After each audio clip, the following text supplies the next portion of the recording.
the Instructor podcast with Terry Cook, talking with leaders, innovators, experts and game changers about what drives them. Welcome to the Green Room. This is a show we cover all the latest news and hot topics from within our lovely driving instructor world. As always, I am your somewhat festive northern host, Terry Cook. I'm delighted to be here, but you guys will be delighted it's not just me, because today I am joined by not one, not two, but three of the most handsome men in all of driving instructor land. First up, we are joined up by a regular guest on the show and co-founder of the DITC, Chris Bensted. Hello, how you doing? All the better for seeing your smiley face, obviously. We are also joined by the, let me get this right, head of training at the ADA NJC and a man of immaculate film and book knowledge and taste, Tom Stenson. Good evening, everybody. And last but not least, we are joined by the founder of Bright Coaching and the Scottish Han Solo, Stewart Lochrie. Hello, everyone. Hello, everyone. Lovely to be here. Yeah. And I'm going to try this one more time. Stewart, I love you. Love you, I do. Oh, I'm still not doing it right. Right, whatever. We'll move on promptly. So tonight we are going to be doing two things. We are going to be reflecting back on 2023 on some of the highs and some of the lows and seeing potentially which there's more of. But I have also created 5 of the best questions you will ever see asked to anyone ever. And we'll be discussing those as we go through. Kicking off with the first one. Now, there is a very specific reason why I have opted for this first question, because I feel that there are a lot of people in the industry that are quite almost in the public eye, and it's easy to look at them as driving. In fact, I'm going to use you as the example here, Tom. You are the head of training. You are clearly good at what you do. You go on stage, you present webinars, you come on the Instructor podcast, do all this amazing stuff. So I think it's easy for us to look at someone like yourself and think, right, Tom's just really good. I'll never be as good as him. We don't always see the flaws. We don't always see the frailties. We don't always see the vulnerability. So that's why we're starting off with this first question. So I'll come to you first with this, Tom. What is your biggest failure / cock-up this year? Yeah, I spent ages trying to think about this one earlier. And I feel like I've had several mini cock-ups throughout the year, which sort of accumulate to the biggest one. And I don't feel like I've learned enough in 2023. I don't feel like I've progressed as far as I want to have progressed within that 12 months, I suppose. So whether we can call that a failure, I see it as a failure, because from what you were just saying, I don't personally see myself at the top of the ladder. And part of me doesn't ever want to be there, because I think learning, I enjoy it. And I feel if I've got nothing more to learn, I might lose interest. So for me, it's very important to make sure that I'm learning new things and I feel like I've learned things as well. So I suppose that's my biggest failure for 2023, is I don't feel like I've progressed personally as much as I wanted to. So have you taken a learn from that as well? Like you said, that there's something you're taking into 24 from that? Yeah. I've put a stricter plan in place for 2024. I've given myself a few deadlines that I'd like to meet. And I just feel like I've probably got to give myself a bit of a kick up the backside, really, to make sure that happens. I like it. So we're going to come to you, Stuart, with the same question. What's your biggest failure / cock-up of 2023? So I didn't have to think about it for a long time, because I had plenty, Tom. So well done you, if you had to think about it.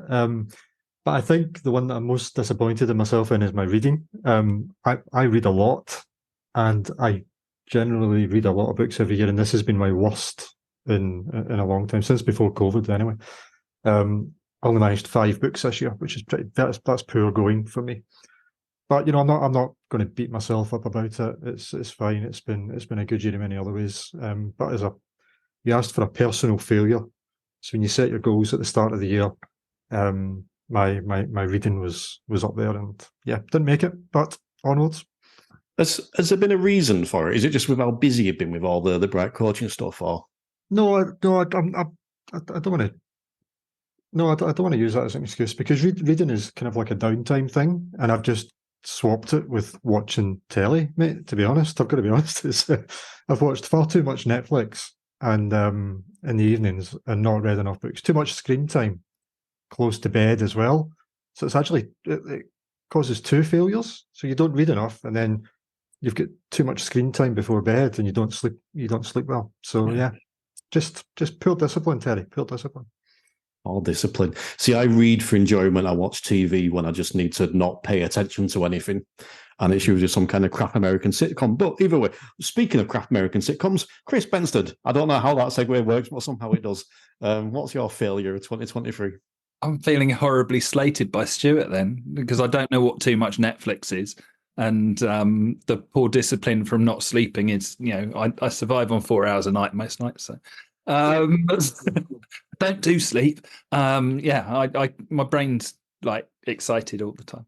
I was going to say that so my big personal failure is probably that I haven't yet got back to going to the gym, because I want to, but clearly not enough. But then I've managed to crash the DITC website. It's fine for anyone who wants to look at it, but the new stuff that I finally got around to sitting down and putting on before Christmas killed it. So thank you, Neil Cartwright, for doing that. If anyone needs a website, speak to Neil, because he's been working over Christmas thanks to me. So I'm going to take that as my big failure. So Neil, as in he's now fixed it for you, not as in he's caused a bigger problem. No, Neil, who's trying to fix it still, because Right. I do things properly. I never do things by halves. Fair enough. When are you going back to the gym, Chris? 2024. After you've had a coaching session, Chris, possibly. Yeah, you never know. I'm looking forward to it. Yep. Narrowed it down to 2024. I like it. I'm going to share my biggest failure, actually, and I think mine is a little bit broader. Mine is my driving school. It's TC Drive. I think that I've continued to, what I believe, deliver some really good quality lessons this year. But maybe this is the wrong word, but I used to feel that my driving school was almost a bit special. Again, maybe not the right word, a bit pretentious, but some of the stuff that I used to do was very much, Chris, we spoke about minimum standards before. It was way above. There was Facebook groups, there was lives, there was WhatsApp groups, there's the podcasts that I do, all that kind of cool stuff. And it's all fallen by the wayside this year. A lot of my attention, and again, not an excuse, but a lot of the attention gone onto this stuff instead. So I'm delivering quality lessons, but the stuff around that has really fallen by, even to the point where my Theory Test Pro subscription expired and I didn't bother renewing it for about 4 months. And that was just because I wasn't keeping the students were still using it. One of them even pointed out to me, can't get access. All right, I'll sort it, and then forgot. And I'm quite embarrassed by that and some of the stuff I've done there. And I really, really need to give myself a shake. And I've started actually over Christmas with some bits. And I mentioned the podcast there, the 5-minute theory and the driving test podcast. Ridiculously inconsistent with those this year. Ridiculously inconsistent, bordering, well, not even bordering, genuinely unprofessional with the way it's been. So, yeah, this question, obviously, I thought of to ask to you guys. I'm like, yeah, I wish I hadn't now, because now I'm having to reflect on my own demise. But there you go. That's my big failure for the year. There's a list, I should say, that I've got 3 pages of notes here, and 2 of them are my failures. But I chose to go with this one. Just as a follow-up on that, I did take that as a personal failure, as in non-business related, because there's been a catalogue of business disasters that we just don't need to talk about. But I just wanted to clarify that it's not that business is absolutely brilliant and the only thing that went wrong was that I didn't manage to lie back and read enough books. Catalogue of business disasters, so don't worry too much, Terry. I should clarify that my entire personal life is a failure at the minute. So it's very much, it was easier to say the business one. But I want to move on. So let's go on to the year in review. So I'm going to read out some of the events and some of the key things that occurred in the first quarter of 2023. And then we can potentially reflect back on any of these guys if you want to. So in the first 3 months of 2023, several things happened. So first of all, the DVSA updated the theory test app to make it look better and prettier. Still not sure if it's got actually AI in it or not, but it looked better. However, they also updated the Are You Ready website, which the updates around that, I think we spoke about in the green room at the time, Chris, we were very pleased with. We did say it was quite test focused, and we still kind of take that approach. So I'm going to mention this now because I spotted this the other day, and this both fascinates and excites me. That the the Are You Ready campaign has now teamed up with the CoPilot. Now, for those of you that don't know, CoPilot is a road safety organization that creates road safety material for businesses. And it really intrigues me that Are You Ready are gone to this road safety organization that specifically it's road safety materials. And it makes me wonder where they're taking that Are You Ready next year. And I'm actually quite intrigued to see whether they do something really positive and really exciting or flounder and drop the ball. But either way, time will tell. Go on, Chris. I just wanted to vote on it. That was all. Was that flounder and drop the ball? I'll put that as the poll on Spotify. Speaking of the DVSA, a couple more points from them. They were supposed to be coming on at the start of the year. I kind of got official confirmation by an email. I got a name and a title of the person that was coming on, and it never happened. Now, this was a combination, excellent mug, Chris. This was a combination of myself not following up because I wasn't overly interested, but also they do listen to the show, and I think they heard how I spoke about them at times and never followed up with that. So yeah, it just amused me that listening back and looking back over some of the notes where they were supposed to come on and didn't. This was also around about the time we had the now infamous Love Day Riders email about the success of 2022, which led to some epic rants on this podcast, which was interesting, let's say, and I'm very much looking forward to see whether she does the same email next year. So that could be interesting. She'll rewrite. I mean, we should do his own version potentially. Then, speaking of rants, Bob Morton came on the show in March. He filled in for yourself, Chris, in March, and this was the episode where we spoke about the DVSA relaying the results and the feedback from their consultation that they did. And this was a consultation where we all voted on things and they ignored it and put through what they want to put through anyway. And Bob Morton's rant on that was absolutely epic. And if no one's heard that, they should go back and check out March's episode of The Green Room, because that was an amazing rant, genuinely, including at one point, he said the phrase, I believe I'm right with this, he said the phrase, anyone that doesn't think Chris Bensted is an expert is a fucking idiot. I believe that was his phrase. And that was in relation to something we might speak about later, Chris. So, yeah, and the other thing I suppose that came up from that quarter was it was the second ever driving instructor day on March the 16th, which is quite cool. So loads of stuff going on in the first quarter. Anyone that wants to pick up on anything that we spoke about there or anything I missed that you might want to add? I'll take the ready to pass and the co-pilot. I think it is really exciting. I would be really interested to know if they've done any research about how what the impact has been from it in terms of what are they tracking their social media stats? Are they getting some any feedback from the general public? How are they doing that?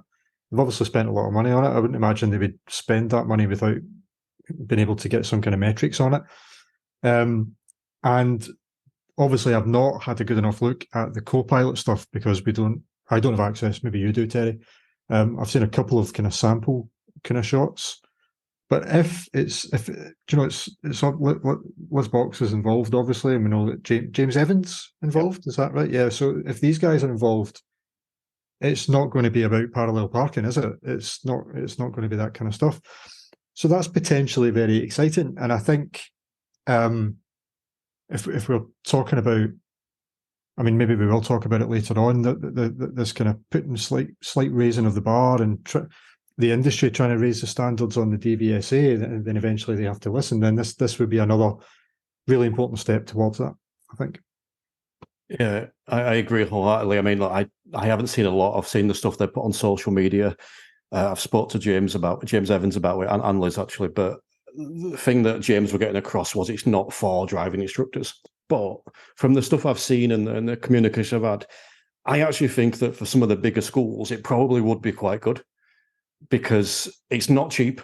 I'm not going to divulge prices, or they are out there, but it's not cheap. I don't think that anyone running a one-man band would have any business paying what they're paying for it. But I think for a reasonable sized driving school that has a budget to go out and put that road safety campaign, that material out, you will stand out as a driving school. So if you're running a driving school, and I know some people do, I would potentially take a look at that, because I think that could be, I don't know to say a game changer, but it would make people stand out. Chris, is there anything you want to touch back on from that quarter? No, I always feel bad when I jokingly laugh at the fact we know that they're going to pull a punch or fumble a ball, because actually we've said numerous times, I think Ready to Pass has been a cracking campaign, and I think it's done a world of good. So yeah, I think it's been great. It's also been acknowledged by the DVSA that they've recognised the Minimum Standards Agency as an official title now. It's been noted apparently. So hopefully that will also push them in that direction to maybe do something that's slightly higher bar. So we'll see. But yeah, I look forward to seeing what happens next year. Not just Loveday's letter. Do you think she'll avoid sending one? You know what? I don't know, because I don't think she'll have caught 99% of what was said about it. So I don't think she'll give a toss. I'd like to think she's going to send it to Terry first. What, for me to read out on the podcast? Well, yeah, why not? Where there's a will, there's a way. I will just say that while you were talking about the minimum standard, I'm thinking, how can that work as an acronym? And I think, minimum standard agency, MSA.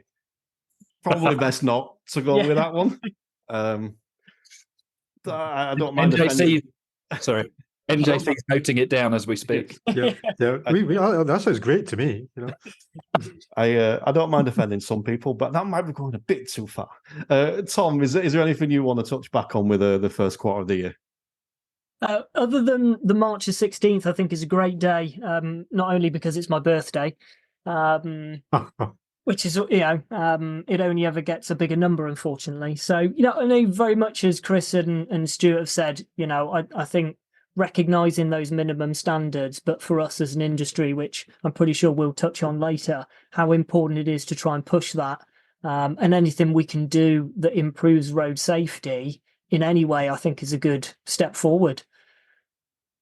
Yeah, I agree, and obviously I'm a huge fan of Driving Instructor Day, March the 16th, and it's one of those official calendars as well now. That the calendars that celebrate every day, we're actually in that now. You can find links over on the website and stuff like that. But there's a chance it'll get put out as their official day on the 16th, which will be quite cool. Although there is competition there, I think it's National Hot Dog Day or something in America as well. So stiff competition.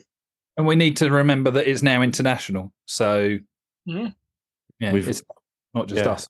Swiss. I keep saying Swiss, German, Australian, American, and then should I say Great Britain, not England, or the UK? I don't know what's offensive.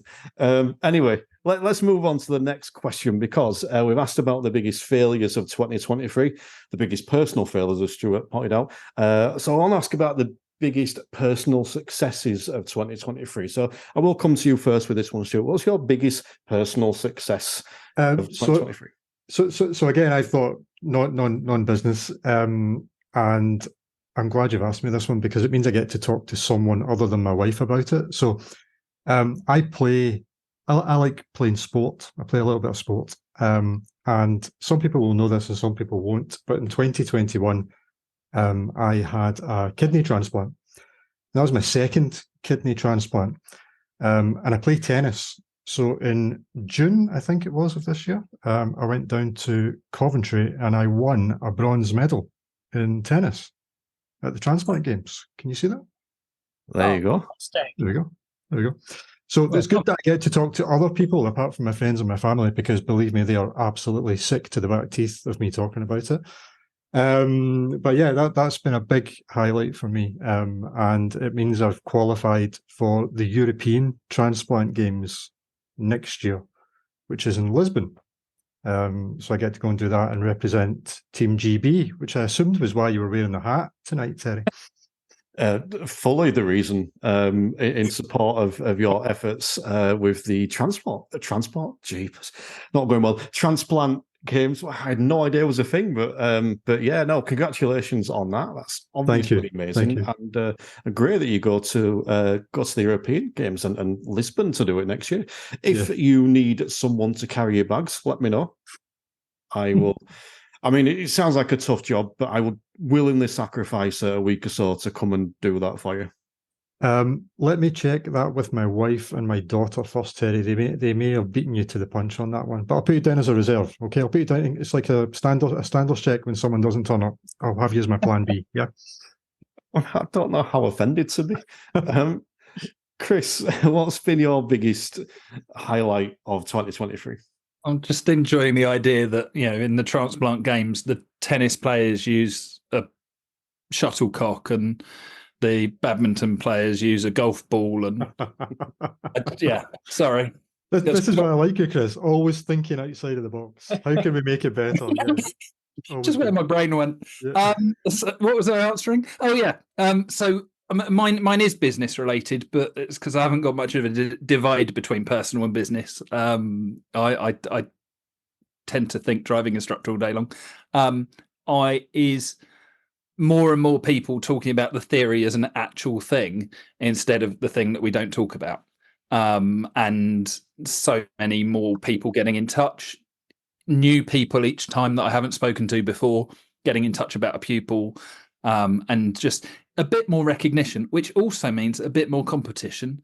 But I like that. I've said that from the beginning. I want more people on board because otherwise I feel like I'm a heretic.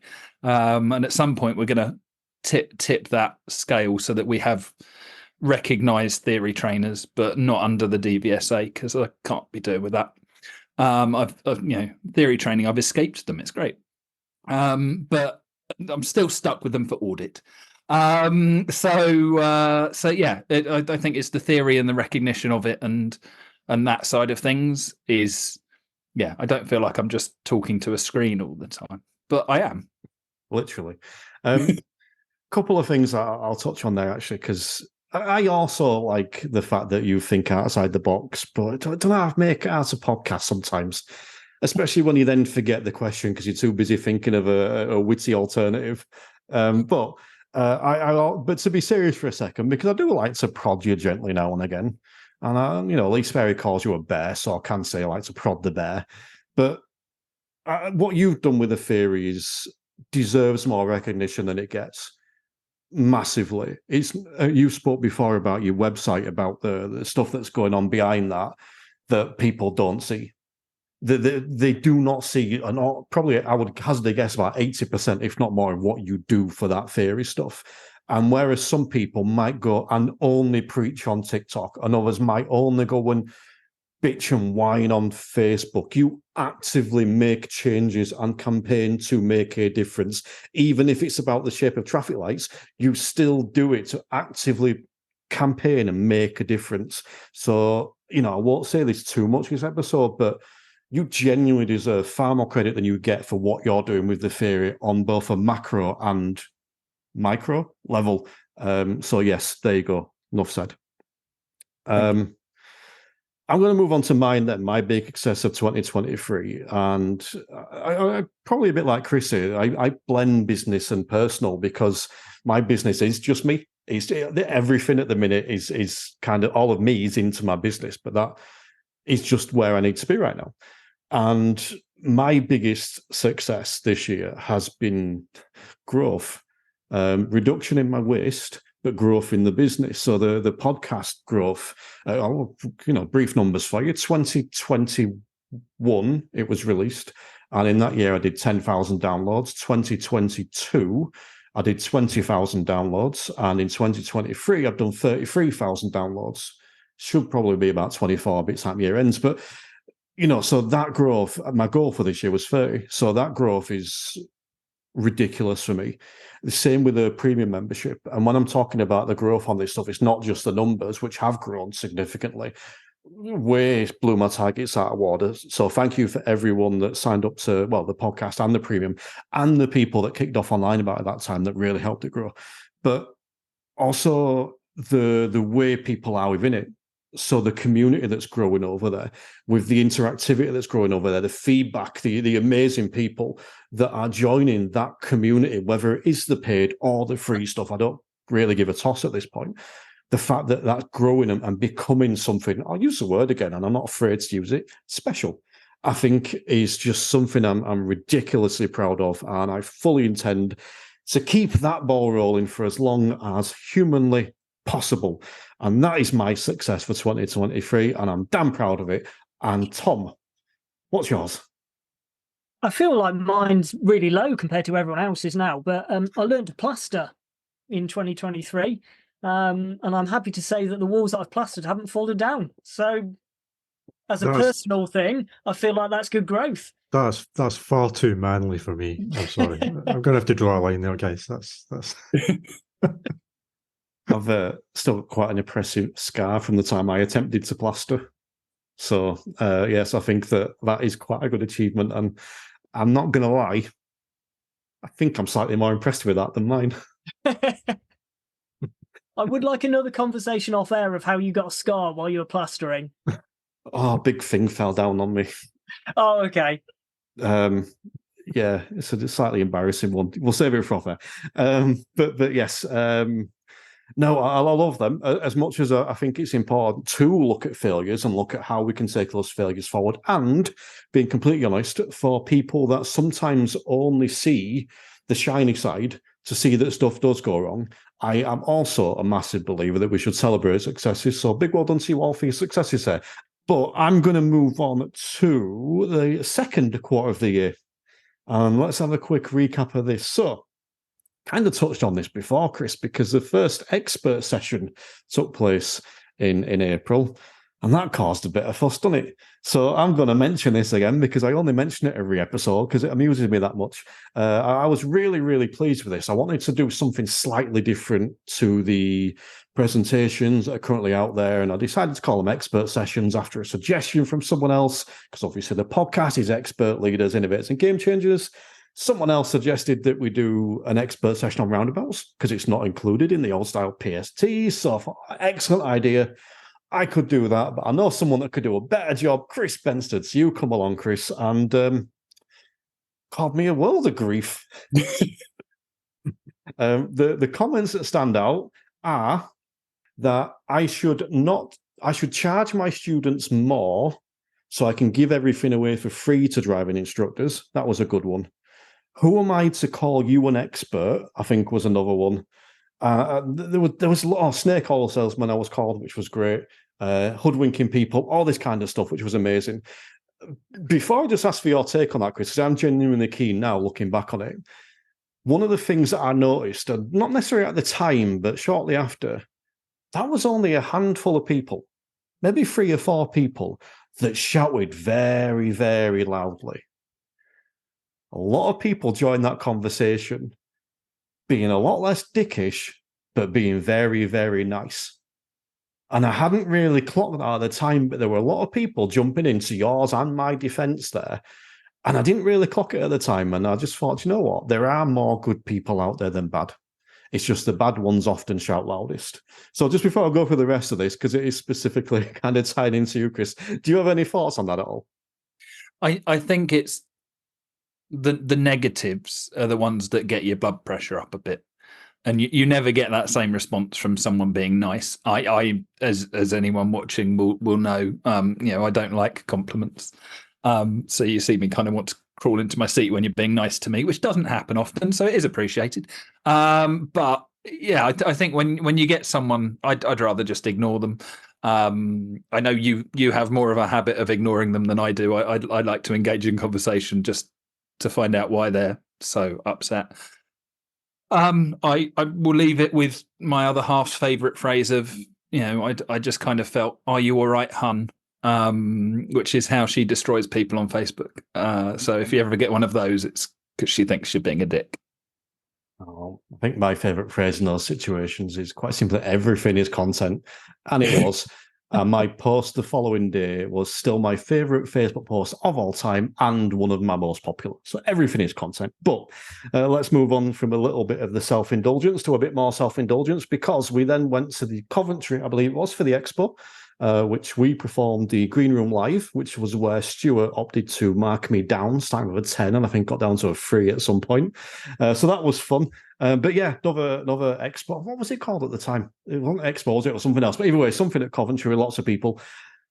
It was also the time we had the, I'm going to try and use a polite word, I can't think of one, demise of tri-coaching, which, whatever you think of that and the way it was handled, is almost irrelevant at this point. The fact that we lost such a training institution was disappointing, but I'm not going to dwell on that too much. Also, this was a time when I got complaints about using the word awesome, which I think then resulted in me doing the 5 awesome things on Friday post every Friday since. Also, we had the trigger changes. So the monumental changes where driver faults, the triggers were changed from 5 to 6 driver faults, and serious faults from 0.5 to 0.55, which basically means I don't have to be as good as my job, which is great. It was also the month, Chris, there's a lot about you in this quarter. Also the quarter where you solved the driving test waiting times by working out that everyone needs to take a test in their own area, and test waiting times will be solved within 3 months, I think we worked out as. So you did the brains, I used the calculator. And then the only other things I want to mention from that month that stand out for me were there's a massive push from the DVSA again around mock tests with the survey results that were actually expected, and then webinars and all that kind of stuff. So again, quite an eclectic few months. Anyone have any thoughts on that quarter? So March was Kempton Park, Kempton, Terry, wasn't it? It was. You're right. Yeah, yes, down in Middlesex. Yeah, because that's where we met for the first time. So I'm disappointed that didn't make your highlights reel there. Actually. So, I'm getting mixed up between Kempton and Coventry, but yes. That was the first time I met Terry, and I was disappointed. That's all I heard from that statement. I'm sorry. You're not the first, you won't be the last. Kempton was good. Kempton was a good conference. Yeah, enjoyed it. Tom, anything you want to chuck into that quarter? Not really actually about that quarter, but something that's just cropped up was you mentioning the DVSA parameters. For those of you who don't know, the ADI1 has just been updated, and they've actually got a section in there about the test information program, which last year the DVSA loved to say that they didn't like calling it triggers. However, in the ADI1, they've now put it down as trigger points, which I just think is classic from a 2023 perspective. Yeah, they're allowed to call it triggers. Yeah. No, nothing wrong with that. No, it's because it's a reference to Trigger's broom, because they keep doing the same old saying it's new. Yeah. I thought of that one, but I couldn't get it to work. So I appreciate that, Chris. Chris, is there anything you want to touch on there from that quarter? I'll leave it there. Okay. Let's move on to this one then. The next question I want to ask you guys, and we're going to start with you on this one, Chris. What is the most encouraging thing about our industry that's come to you from 2023? I've already said about more people interested in theory, so I'm going to go with the other thing that stood out to me from the whole of the year, which is more people engaging with CPD and more new faces at the conference events that I've been to. I was used to walking around and knowing everybody. That's what it was like, and now that's the minority. It's lots of new faces and people coming and saying hello, and complimenting my podcast, which happens a lot. But the engagement with the appetite for CPD development, holding yourself to account, I think has increased a lot, and I hope that grows. As you've already recognised, there's we've lost a potentially large training organisation, but I think there's others coming through that are seeing an opportunity there, and hopefully that will then flower some new fruits. I think that kind of CPD appetite is something that's really stood out for me in the last 12 months. I'm going to jump straight with mine here, because mine's along a similar vein, but it's more around the people. And you kind of touched it, the new people. So it's like we go to these events and what I've written down there is new blood. It's like we're seeing new blood at the events. I'm seeing new people on the Instructor podcast. I'm seeing new people in the premium. I look at a lot of the people coming into the industry now, they're jumping on the positive bandwagon. They're jumping on, as you mentioned, the CPD bandwagon. And I just think this is incredible. I look at how I was when I came in the industry. I've said this before, I was like the miserable. I was like the antithesis of everything that we think of. And I was like that, and I've brought myself around, and more people are coming in the opposite to that now, which I think is amazing. I had a brilliant message the other day, and this isn't the only time I've had this sort of message, but from someone who will remain nameless in my premium group, that they said, I am your most cynical member when it comes to stuff like coaching and this kind of stuff. But, thank you for all that you do. And I'm like, how brilliant is it that I've got someone that's specifically saying they're cynical about this stuff, but they are still coming and paying for this content because they want to explore it. What an amazing position the industry is in when we look at it like that. It's really easy to look at the cynical, old, I don't care, it's late, sad, desperate people that are just out to bitch and moan about everything. It's, as I mentioned before, they shout loudest. And it's easy to get bogged down by that. And I get bogged down by that. But when we take a step back and look at these exciting new blood that's coming into the industry and some of the stuff that's going on, I've mentioned before about your theory stuff, Chris, and your the qualification, the new course you've got, Stuart. Remind me what it's called? The PDA Level 7. That'll do for me. All this kind of stuff that's coming through. And Tom, I've already arranged to work with you next year because you're doing something slightly different that I haven't come across before. So all this exciting stuff, it excites me. This has got my juices flowing for next year. Whereas at the start of this year, I was a little bit downtrodden, thinking, oh, where's the new stuff? And I'm starting to get excited again. So yeah, the new people, it's a big one for me. So kind of along a similar vein as you there, Chris. But yeah. So I'm going to come to you then, Tom. Same question. What's your most encouraging thing about the industry at the minute? Actually, I'm going to follow the same theme because I think from what Chris has said and from what you've said, I've met more younger people like myself and you, Terry, more younger people in the industry that are coming in that are far more enthusiastic than other people in the industry. And I think for me, enthusiasm is really, really important, not just for, I want to do well at the job or, I want to be good at my job. There seems to be a lot of new people coming in that are enthusiastic about making a difference.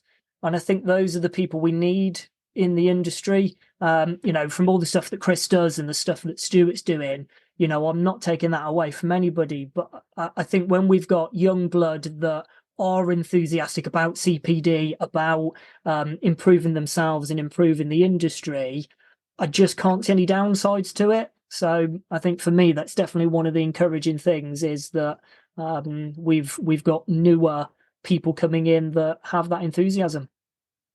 And it's infectious. I say it to my learners all the time. My job is to get the enthusiasm up, but if they come in enthusiastic, that gets more out of me. It makes my job easier. And it's the same with this. The people that come along to these to watch these Zoom recordings, that makes me want to produce a better product. Yeah, I've got people that want to. Why does anyone want to come along and watch this? I can't get my head around it, but they do, and I therefore want to do better. And you can hear it in me now. This is kind of a genuine enthusiasm from me from this. So yeah, again, love that. Fully agree, Stuart. So I've got a couple of things from what all three of you have talked about there. I also wrote down the fact that it seems to me that there are more people talking about not just CPD, but talking specifically about things out with the standards check and part 3. And that's what I'm interested in, obviously, because of the qualification with Bright Coaching. So I wrote that down as my answer to the question. And then I started getting a bit worried that maybe it just seems that way because we all kind of create little echo chambers for ourselves. Yeah. And my worry was that, are we in danger of thinking that things are getting better when in actual fact we're just being exposed to the people who are shouting loudest, who are the people who are mad for CPD. And I don't think there's any right or wrong answer there. I would say that a couple of things about new people coming into the industry. I worked with Tom at the NGC, and Tom's heard me bang on, I'm sure, about how important it is to get PDIs into the associations. I think PDIs are going to be the lifeblood of things like doing the theory tests differently, Chris, because they're at that stage where, we've got to be careful that we're not ageist here, which I'll come on to in a second. It's when PDIs come into this industry, that's when they are at their most enthused. All the stuff is still fresh in your head. I'm on record with my team of instructors saying I would rather have a newly trained PDI train my instructor possibly than somebody who's been doing the job 30 years and is now bored of it, because there's a lot to be said for just a really hungry, keen PDI who's in a new job, desperate to make a success of it.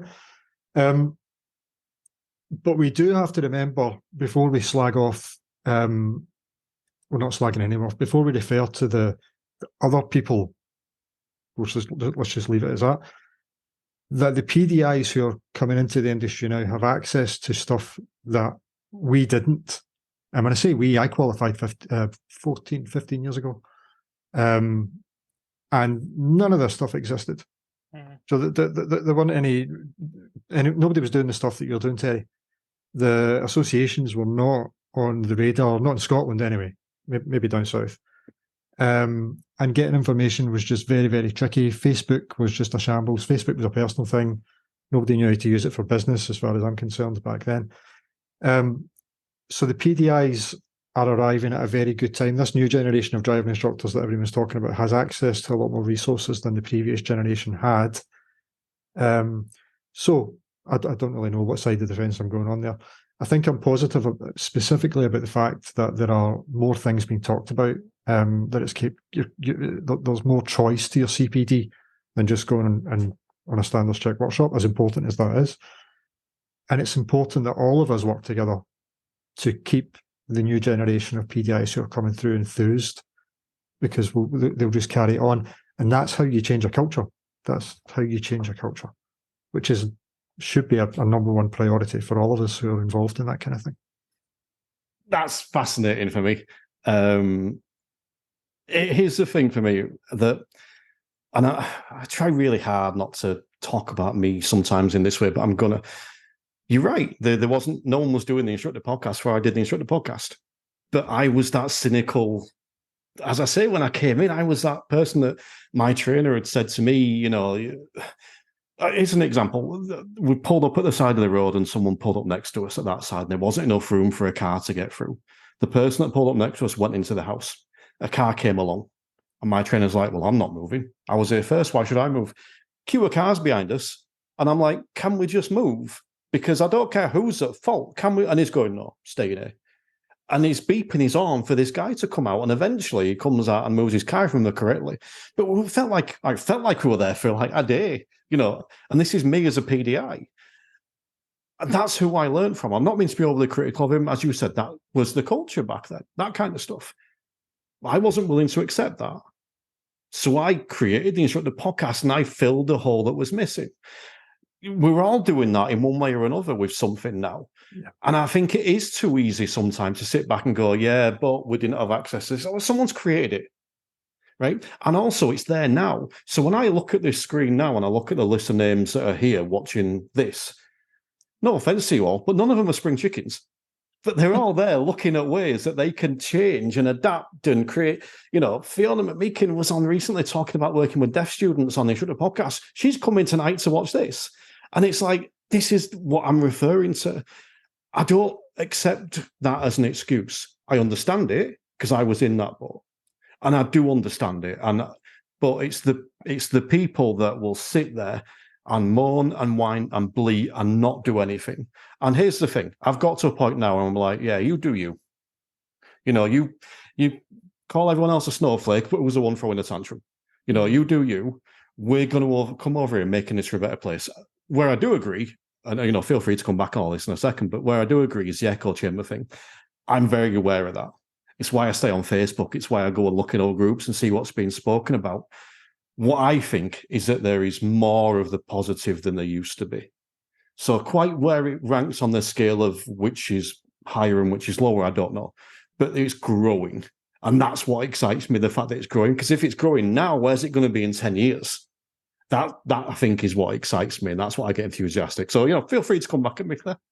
No, I'm with you. I'm with you. Like I said, these were just thoughts that I had as I was thinking about how to answer this question, and I didn't come to any kind of definitive answer in my head about it all, and whether I was wary of making the claim that you're making, that you feel it is getting a lot better.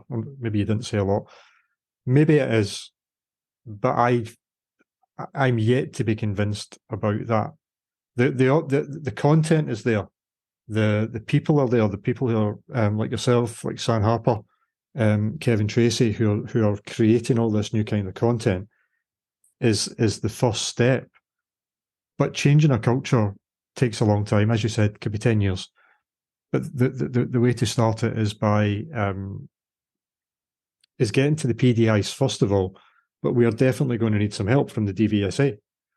At some point, the training process is going to have to be overhauled, and that's going to be that's going to be huge. That will happen, I think. It's going to be huge when it happens. There's going to be dramas everywhere. You're going to have a new podcast series to deal with it, I'm sure. But that will come.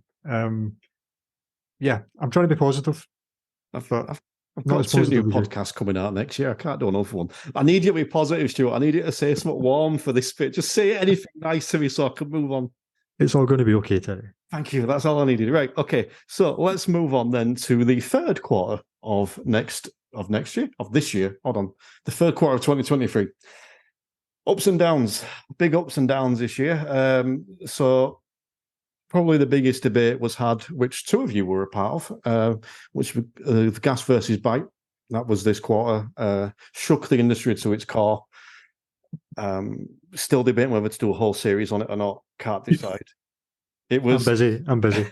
It was also the period where Loveday Rider, it's not in Parliament, but in one of the parliamentary processes somewhere, I've wrote down here, because this is what it was, blamed everyone except the DVSA, including an increase in forecast demand, sustained industrial action, and low customer confidence in test availability.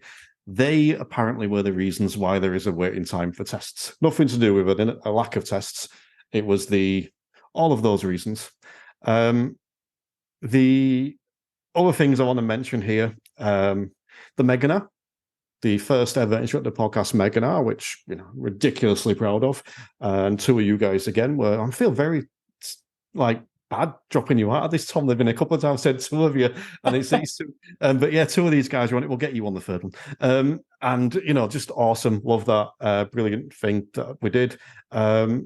Also was the introduction of 20-mile-an-hour speed zones in Wales, which basically meant that everything was broken, everything went wrong, and so many tantrums thrown all over the place. We had some amazingly wonderful spellings of Chris Bensted. My favourite one was Christ Bensted, which I think was the intelligent instructor. And then I stole and you made me change because someone got offended. But either way. And then the last one I'll mention before I open to you guys, you're going to come back in. Obviously, this was when we lost Lou Walsh. And we did an episode on that. And it was, in many ways, one of the hardest episodes I've done. It was also... I hope that you guys know what I mean when I say this, but in many ways, one of the best episodes I've done.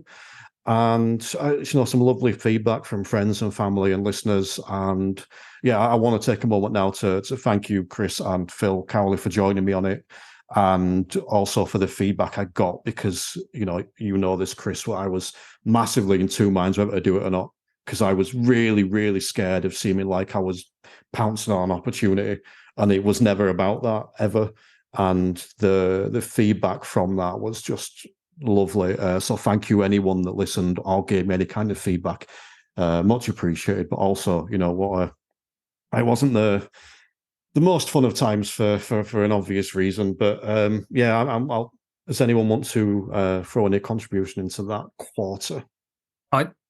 There's lots of stuff there, but I think with regards, the podcast about Louise and the feedback that we got from it, and both of us were kind of a bit unsure and felt something was needed. And as Stewart said, you are the platform for podcasts. It shouldn't be anywhere else.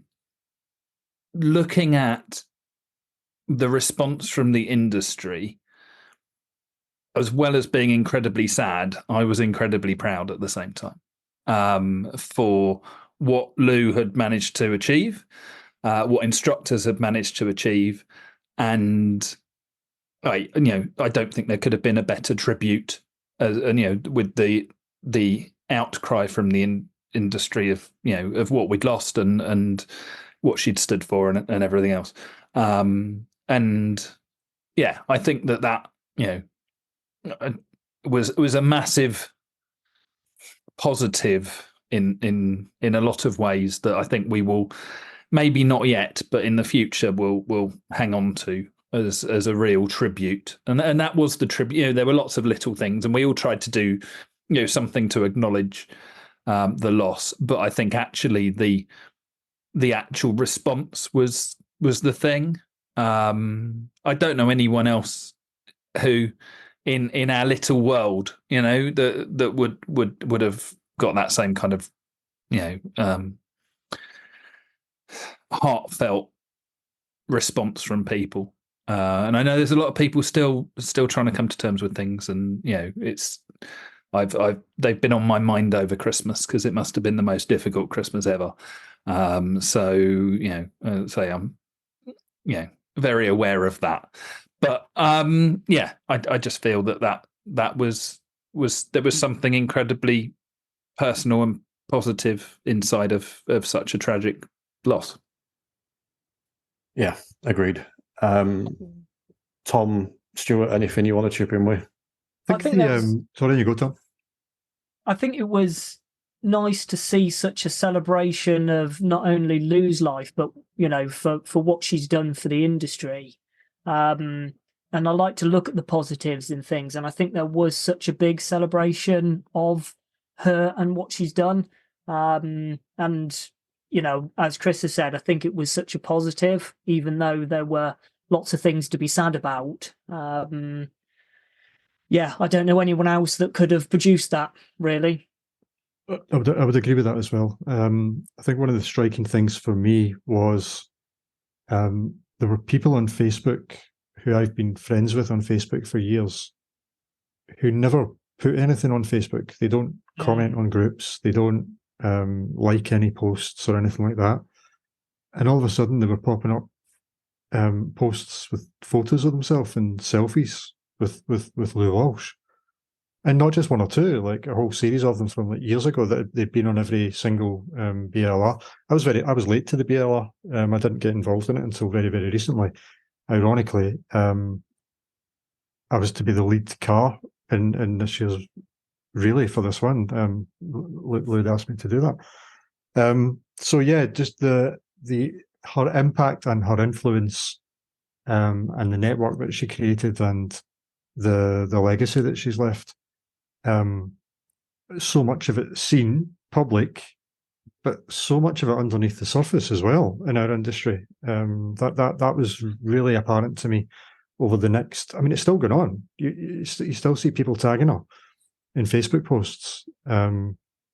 People in Scotland. I'm thinking about in particular. But yeah. Everyone seemed to have a low story, didn't they? I think that's what I noticed. It was that day. It was like, Jesus, so how is this a thing? In the most loveliest of ways.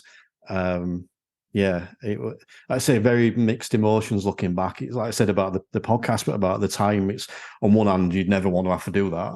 On the other, there's elements of, wow. So this edition of The Green Room lasted for over 2 hours. So rather than release it all in one go, we decided to make it a part 1 and a part 2. So you've just listened to part 1, and part 2 will be coming up in the next couple of days. So make sure you're checking your feed to get that as we review the remainder of 2023, as well as asking the last couple of questions.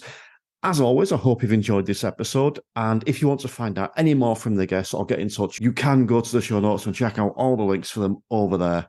So I'm just going to finish off today by saying thank you for listening throughout this entire season, whether it's been the Instructor podcast, whether it's been webinars, meganars, whether you've been part of the Facebook group, the premium, or even you've just chosen to listen to the green room, which I know some people do. They ignore every other episode and just listen to the green rooms, which is completely fine by me. Thank you for listening. Thank you for taking time. Thank you for communicating this year, and have a truly wonderful 2024. The Instructor podcast with Terry Cook, talking with leaders, innovators, experts and game changers about what drives them.